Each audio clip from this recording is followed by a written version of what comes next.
that one camera angle you had that made you look like Michael Keaton. Yeah, I You guess should see me in my bat suit. there you go. I was gonna say, or I'm pretty. At some point, we're gonna hear you say I'm Batman. Okay, and also joining us is Stephanie. She's DFF_Stephanie on Twitter and co-host of the Rookie Fever podcast. Stephanie, how you doing? Hey, I'm great. How are you doing? Doing all right.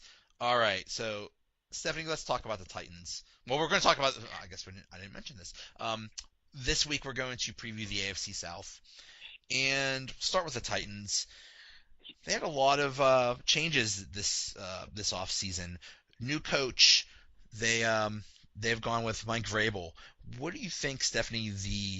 Having this new coach is going to do to their philosophy? Well, first of all, he's already proven that what we needed. I mean, Mike Mularkey, like, clearly he was just filling in for, the position he was left. But so far, and he's so in on his players. He talks highly of these rookies. I watch him day in, day out after training camp. I mean, they're doing great. We have, of course, Dick LeBeau left an amazing defensive coordinating book there, behind like the black book of defensive coordinating. So we have that there. We also have Matt LaFleur and as our new OC. Marcus Mariota looks great. He's more comfortable in and out of the pocket. I can't wait. I think just because, it's preseason, yeah, I'm upset that we lose games preseason, but it's cool. But not only that, just the stride and the determination of these guys, especially the rookies like Harold Landry. Do you know he has a 92% percentage on the Pro Football Focus top 5 right now? Like, and that's amazing for a rookie rusher. That's amazing. So I'm pretty proud of him right now. I can't wait to see what they can do. And plus, we saw last year, went to the playoffs, which is the first time in years that we've gone to the playoffs. So I think, him coming in with the team already pumped up like we were, it's going to be great for the Titans. I'm giving them 11-5, just so everybody knows. Okay. Mm-hmm. I'm trying to think of why they let Mularkey go. Is it just because I think the main reason is Mariota just did not have a good year. And when they look at all the other young quarterbacks in the league and how well they did, like Jared Goff, and then you look at how Mariota did, I think the thinking was, well, it must be the coach that is holding him back. Well, a lot of times they do blame it on chemistry like that. And unfortunate for these coaches because a lot of times, you also have a defensive coach, you have an offensive coach, you have different levels of coaching. It's not just a head coach. It's the GM, everybody on this team. It's unfortunate for a head coach to lose a job over a bad season.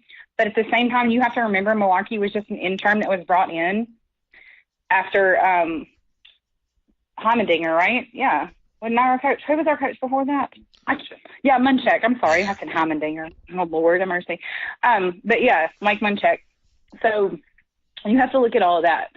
And it's unfortunate. Plus, he'd been there a while, and I think he was ready to retire. I'm so excited about Mularkey Vrabel being here. And the fact that he's been in the AFC South against the at the Texans, he can bring all that to the table for us. So I'm looking forward to it.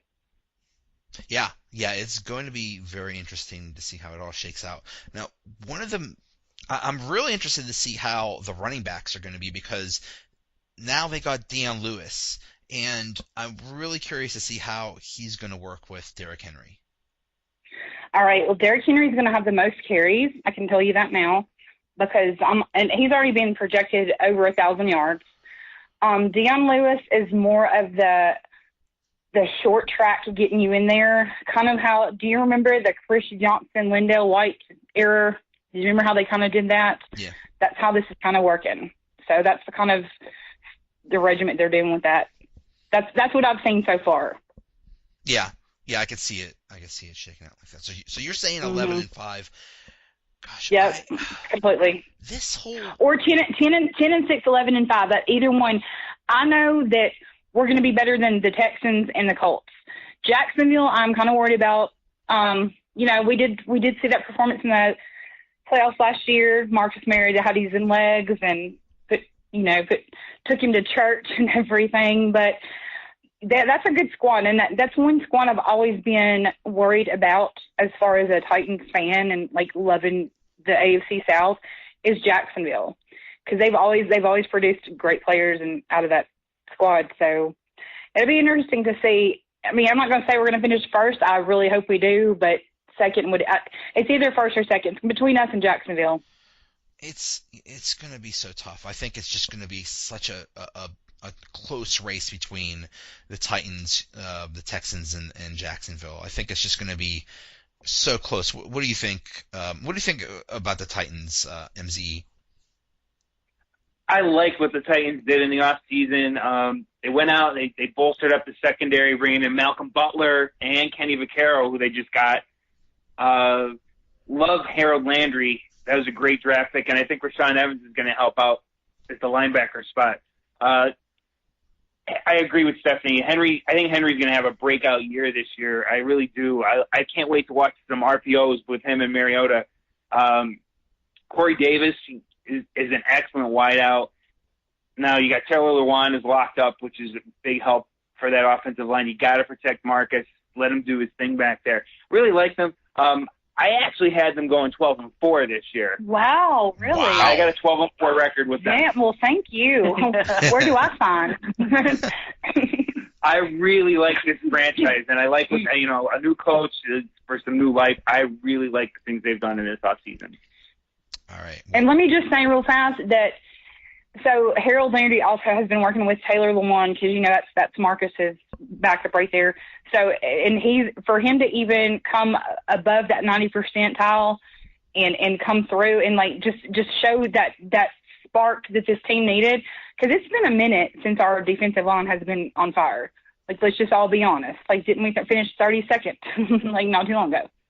So, and then we also have a new the tight end from last year, Janu Smith, which, and Delaney Walker, which today's his birthday, by the way. Happy 34th to Delaney Walker, which is amazing to be that age in the NFL. And he just got, inked his another deal. So, and then Adoree Jackson, he's back. Like, we all saw how he dominated last year as well. I mean, it's going to be nice to watch. I can't wait to see this. And just the fact that these guys are so composed and they're great. They're great guys. There's nothing cocky about them. Like, I was watching some training camp video today, and like Marcus Mariota literally was signing a fan's shoes that were still on their feet. Like, this just shows the character of them as well as their playing field. So don't sleep on the Titans. That's all I have to say. What do they call Mariota, the humble Hawaiian or something like that? Yes, his nickname they call him is just Marcus. And hold on, I'll give you a fun fact. His favorite food is spam sushi. So take that and eat it. Spam sushi. Spam sushi. Yep, write that down. I know. Everybody in Hawaii loves spam for some reason. So I know. Well, everybody in Tennessee does too. When you're poor and you have to fry it in a pan. So. Okay, so. Anyways, on to the Texans. Basically, to me, the big story with the Texans is everybody was hurt last year, and now they're healthy. So Deshaun Watson, T.J. Watt, that could be a scary team. What do you think, MZ? Well, they went out and they tried to rebuild their offensive line. You have to build an offensive line to protect that kid. He's going to be an amazing talent. Zach Fulton they got in the offseason. Henderson from Buffalo helped them out. They're going to be good, and I'm going to go with, their wideout situation. You have one of the best ones in the NFL in Hopkins. Will Fuller's got to step up because it's Hopkins and nobody else. But the kid they drafted, and they're going to be singing his name. They will literally be singing his name down in Houston. Kiki, do you love me? Kiki Kuti. 93 grabs for Texas Tech last year. Watch that kid. Keep an eye on him. I think he's going to be really good. And here's a team that's always been known for their defense. Like you said, Joey, they were down, and A.J. Watt was out last year. So they go out and they draft some help for the secondary, and Justin Reed, their first pick. They sign Aaron Colvin. So it's weird to hear, and the Honey Badger. So it's weird to hear this team that's been known for its defense having to rebuild the defense. I mean, they finished last in the NFL last year in points allowed, dead last. Nobody would have ever seen that coming. Yeah. I know you have been practicing the In Your Feelings challenge, so I know you're I'm sure you're going to record that any minute now.